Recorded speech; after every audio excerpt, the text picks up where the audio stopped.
Before the 1930s, the Mexican government never had a real coherent plan for industrialization. The economy was primarily rural and agricultural, and most growth was driven by the export of commodities, especially of precious metals like silver. Export-led growth, that is relying on the export of commodities to fuel overall domestic GDP growth, is typically accompanied by policies that favor open and free trade. In the 1930s, Mexican trade policy started to become much more protectionist, as the government tried to promote industrialization by fostering domestic manufacturing. This is referred to as import substitution industrialization. And the first part of that phrase, import substitution, means that the government would try to create domestic industries to produce the goods that typically had been imported from wealthy countries. So in this video, we're going to explore some of the reasons for this change of policy in the 1930s, and also talk about what kind of problems it eventually created in the Mexican economy. Interestingly, one of the first proponents of using government policy to promote industry was Alexander Hamilton. Hamilton argued in 1790 that new industries, or infant industries, did not have the experience, the expertise, the market size, or the advertising capabilities to be able to compete with well-established foreign firms. He argued that the government should protect these industries through the use of tariffs or import restrictions until they are able to compete on a fair playing field. An important proponent of import substitution industrialization was the Argentine economist Raúl Prebisch. Prebisch argued that Hamilton's argument could be applied much more broadly and not just concentrated on a single industry. Raúl Prebisch became the Secretary General of the United Nations Economic Commission for Latin America, and his arguments had widespread appeal in Latin America and influenced many of the governments in the region to embark on inward-looking policies. One of Prebisch's arguments for import substitution industrialization was that relying on commodities to fuel national growth was a losing prospect because Latin America's terms of trade would fall over time. And terms of trade refers to the dollar price of a country's exports divided by the dollar price of its imports.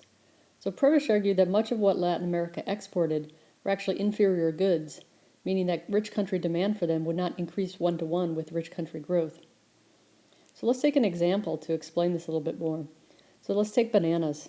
If a banana importing country, say the United States, becomes 20% richer, it is likely to import more bananas, but it's probably not likely that they're going to import 20% more bananas. So as other countries like the United States grew richer, countries like Honduras that relied on banana exports would not keep pace. Another argument in favor of moving away from commodity-driven growth is that commodity prices are notoriously volatile. Governments typically rely on revenue from commodity exports, either directly, if the commodity is mined or produced by the state, or indirectly, if the government relies on taxing that sector for much of its revenue. So if you have these volatile prices, it makes it really difficult for the government to budget and to be able to plan for the future. Latin America also suffered from undiversified exports, both in terms of the goods that they were exporting and to which countries they were exporting them to. So this made them extremely vulnerable to external shocks, such as war, depression in rich countries, or the creation of synthetic substitutes for the goods they exported. Chile, for example, faced a severe crisis when German scientists came up with a synthetic substitute for nitrates. This was a good which made up the bulk of Chilean exports, and the creation of the synthetic substitute really wiped out that industry. Lastly, it's important to remember that comparative advantage is not a static concept.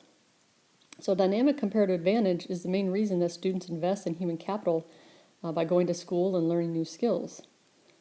So someone's comparative advantage after they finish college is hopefully and presumably much different than it was when they completed, say, junior high school.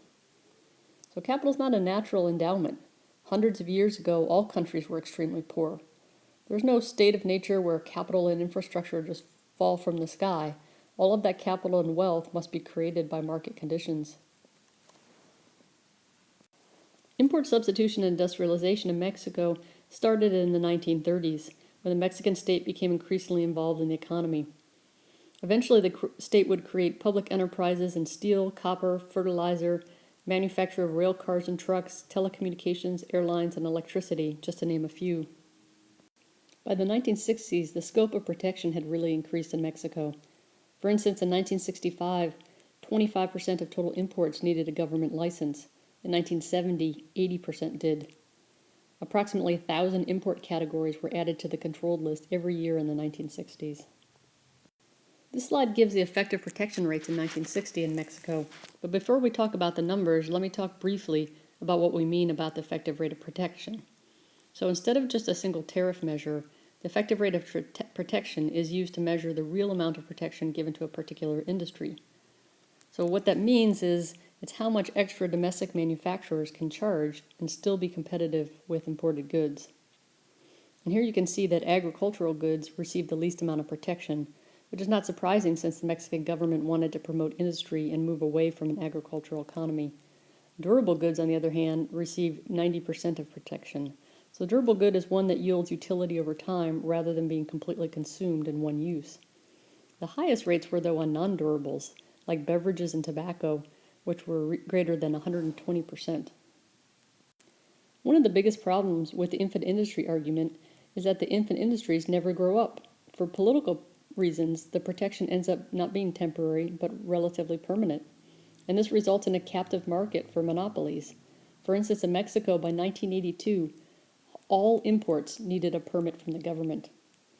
This results in less overall innovation, high prices, lower quality goods, and poor customer service. So these monopolies don't face any competition, they don't have to compete with foreign firms, and they respond accordingly. Also, state enterprises were extremely inefficient and costly. From 1971 to 75, real spending by public enterprises in Mexico grew at an average annual rate of 18%. And real public sector expenditures almost doubled from 77 to 81 and represented 41% of GDP by 1981. One of the best introductions to import substitution industrialization in general, and also in particular to Latin America, is by Eliana Cardoso and Ann Helwedge in their book Latin America's Economy. If you want more information specifically on import substitution in Mexico, there's an article by Antonio Aspra in 1977, Import Substitution in Mexico, Past and Present. There's also an article by Bella Balasa in 1983 called Trade Policy in Mexico, and some of the numbers that I presented in this video come from Aldo Flores Quiroga, Proteccionismo versus Libre Cambio.